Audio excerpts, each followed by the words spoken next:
This is a sports catastrophe production. Hey there, hello there. It's Jeff Cutter Diamond welcoming you to the On This Day video for January the 2nd. I was puzzled by the On This Day thing that one of my sources had said. So I decided to look at another website and find one. So this is, I know, a very old On This Day, unlike the Rockets Ishmael's thing in 1991. Remember to look at the Discord page to enter in and see the videos and talk this and discuss things.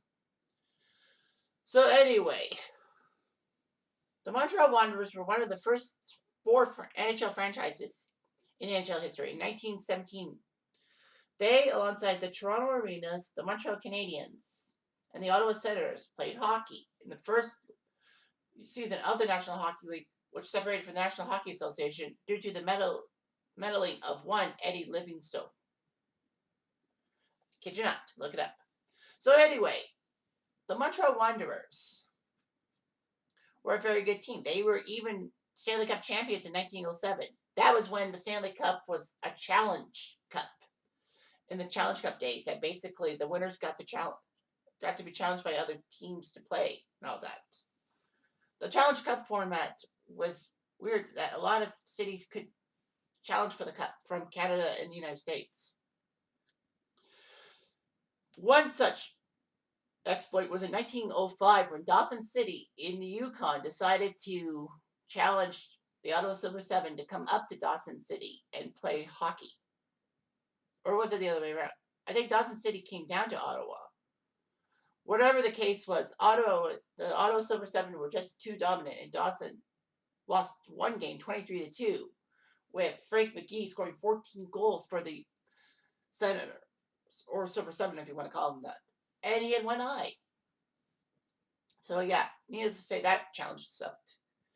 Kenora in northwestern Ontario actually won the Stanley Cup in 1907 from Montreal, the Montreal Wanderers. So yeah, that was weird. However, I'm a Kitchener native, and Kitchener actually ended up winning a chance to be part of the 1910 NHA season. So in 1910, they got the challenge for the Stanley Cup against Montreal. Unfortunately, though, Montreal easily handled the Berlin Dutchmen, as Kitchener was called, Berlin once. And yeah, that was huge. So anyway, there were a lot of challenges from teams and all that, and there were some dominant dynasties and all that. The Montreal Wanderers were hoping to do well. They were the English Montreal team, if you will. The Canadiens were more for the Francophones, while the Wanderers were part of the Anglophone thing. Led by Sam Lichtenstein, the Montreal Wanderers were a very solid team. And basically what you got is the fact that, they were part of the first ever season in NHL history. So anyway, 4-time Stanley Cup champs the Montreal Wanderers were. They were fantastic.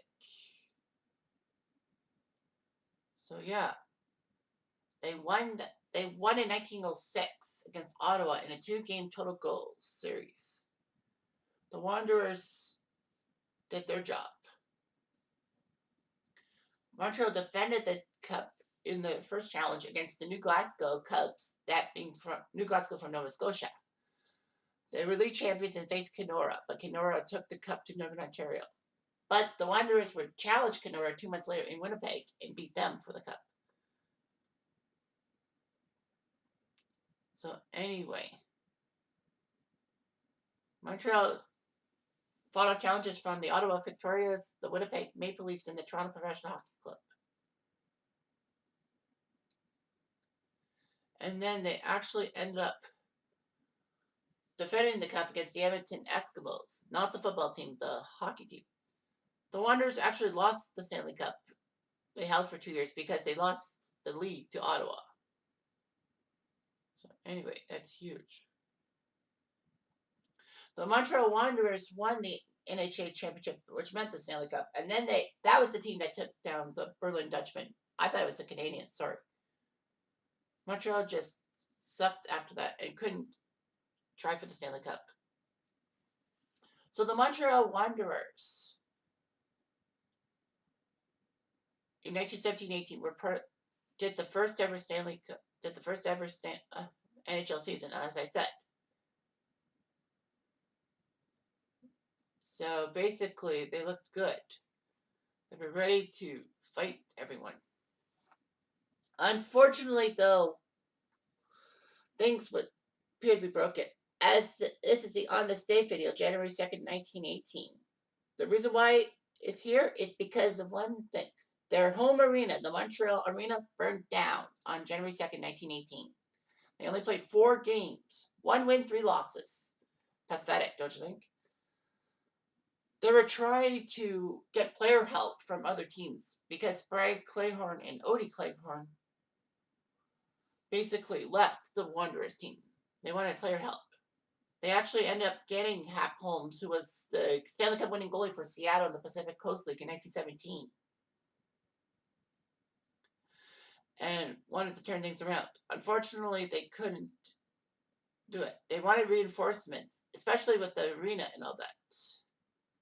The team had to default its next 2 games and then disbanded. The Montreal Arena actually had the Canadians too, but the Jubilee rink said that they could accompany the Canadians, and the Wanderers didn't want to play in the Jubilee Center. So basically, they said no and all that. The less active Montreal Wanderers player was George Giron in 1926. It's amazing. So as I said, the Wanderers basically were the English part of Montreal, and the Canadians were the French part. The funny thing is, the Montreal Maroons, when they were made an expansion team in 1944, they would do the same thing. They basically brought the team in to appeal to the English-speaking fans, whereas the Canadians would always be for the Francophones. The Maroons basically played for 14 years, and in 1938, they folded. But they did win the 1935 Stanley Cup, so that at least they have a Stanley Cup in the NHL era. So, yeah. So, I'm going to just pick up a book from my bookshelf called what? Gone but Not Forgotten, or something like that. Something to do with relocating sports teams. Now, if I have the book, I don't know where the book went off to. You would think that I would have it in my accession. Where did I put it? Oh, Kiss 'Em Goodbye. That's it. Kiss 'Em Goodbye. Nice book by Dennis Purdy and all that. So let's see here. I'll read you some scripture from it. Their chapter was called Ice on Fire, the Montreal Wanderers 1917-18. This is from Dennis Purdy's book. M. The Montreal Wanderers, founded in 1903 as the darlings of the English-speaking citizens of French-controlled Montreal, did not choose their name idly. Their founding purpose was to wander around Canada, playing challenge matches for the Stanley Cup in an era in which any team can challenge the Stanley Cup holder at any time, and as long as the 2 teams agreed to the established format. This period, called the Challenge Cup era, saw teams vying for the Stanley Cup 3 or 4 times a season. In 1914, the competition was normalized as an annual affair between the winners of 2 leagues. Since 1926, the Stanley Cup has been awarded only to the NHL champion. So basically, as I said, the Montreal Wanderers did that 2-game total goals series to knock Ottawa's 11 match cup winning streak, and all that. Anyway, told you a few things. Here we go. In 1917, a new opportunity presented itself. Personality clashes and infighting within the National Hockey Association. Toronto Blue Shirts owner Eddie Livingstone was a primary irritant. It prompted some of the owners to form a new league, the National Hockey League. The Montreal Canadiens, Ottawa Senators, Toronto Marines, Montreal Wanderers. Quebec almost had a team in the first season, but they folded before it started. The Wanderers actually beat the Toronto Arenas in their first ever game, 10-9, which is amazing. After 5 consecutive losses, the team was drowning in red ink. World War I robbed them of their best players, who joined Canada's war efforts in Europe. Remember, World War II wasn't solved till November 1918. The other teams loaned him lesser players, but the fans couldn't support a team of imposters. Things went from bad to worse on January 2nd, 1918, when a mysterious fire destroyed Westmount Arena. I guess that's what they call it. Home to both the Wanderers and Canadians. The fire, which started in the Wanderers' locker room, destroyed all the team's equipment. The Canadians and their equipment happened to be out of town that night. When they returned to the Chard Arena, the Canadians quickly made a deal to use Jubilee Rink for their home games, and actually invited the Wanderers to share the building. They refused. When the city of Hamilton offered Wanderers owner Sam Lichtenstein a new home if he relocated his team, he refused. Wow. He lost $30,000 at the end of the season, and he wasn't willing to lose any more. Despite their long and noble history, the Wanderers ceased operations after only 6 games, never to skate again. And the mysterious fire, for some peculiar reason, was never investigated. I really like that book. It tells about some lesser known teams that basically disappeared for one reason or another. So anyway, yeah, so that's the story of the Montreal Wanderers. Was there, and hopefully no NHL team has to suffer the indignity of having their home arena burned to the ground. That's hope. Anyway, this is Jeff Diamond. I do.